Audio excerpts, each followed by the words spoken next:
जो मोटा माल लिया है उसको टच भी नहीं किया गया, क्योंकि वो किसी का सरकार के आदमी है, इसलिए टच नहीं किया। सब मामले खुलासे में करूंगा। सरकार जिसको चाहेगी उसको फंसा देगी, जिसको चाहेगी वो निकाल देगी। सरकार अपने जिम्मे में कानून के दायरे को रखा है कि किस तरह से ट्रांसफ़र पोस्टिंग किया जा रहा है और कैसे अपराधियों को छूट मिल रही है।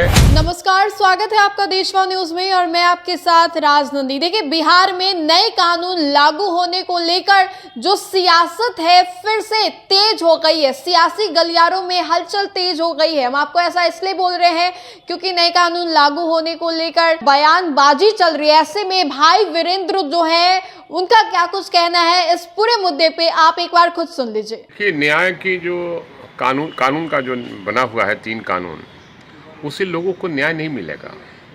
सरकार जिसको चाहेगी उसको फंसा देगी, जिसको चाहेगी वो निकाल देगी। सरकार अपने जिम्मे में कानून के दायरे को रखा है और इसलिए कानून पर विश्वास अब लोगों को नहीं रहा। जो केंद्र सरकार बना रही है नए कानून, और इससे जनता को परेशानी है। और जो उनके खिलाफ में आंदोलन करते हैं, जो उनके खिलाफ में चुनाव लड़ते हैं, उनको किसी न किसी मामले में उनको फंसाने का प्रयास किया जाएगा और कानून इसीलिए बना हुआ है। अब तो मोदी जी से पूछना पड़ेगा और कि कितने रिश्वत लिए हैं, उसको सस्पेंड किया जा रहा है। जो आदमी वहाँ नहीं था या था भी तो जेई के पद पर था, एसडीओ के पद पर था, जो एसी के पद पर था, जो मोटा माल लिया है उसको टच भी नहीं किया गया, क्योंकि वो किसी का सरकार के आदमी है, इसलिए टच नहीं किया। सब मामले खुलासे में करूँगा। सवाल है कि आज जो स्थिति है और ग्राफ जो अपराध का बढ़ा हुआ है, इसमें कौन लोग शामिल हैं, मैं खुलासा करूँगा 2 दिन के बाद और आंकड़े पेश करूँगा कि किस तरह से ट्रांसफ़र पोस्टिंग किया जा रहा है और कैसे अपराधियों को छूट मिल रही है और किनके द्वारा छूट मिल रही है।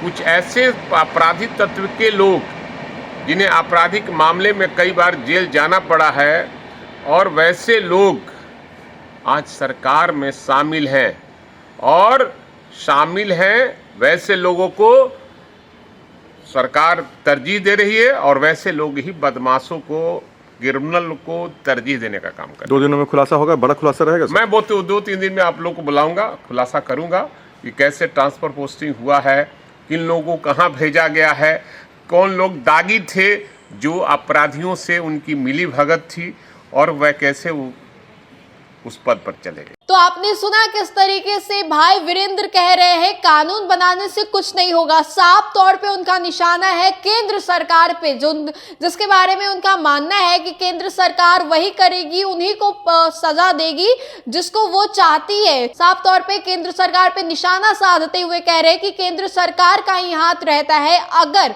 किसी को सजा युक्ति होती है तो केंद्र सरकार जिसको चाहे उसको फंसा सकती है। कानून बनाने से क्या होगा। लेकिन उन्होंने दूसरी बात भी सामने रखी है।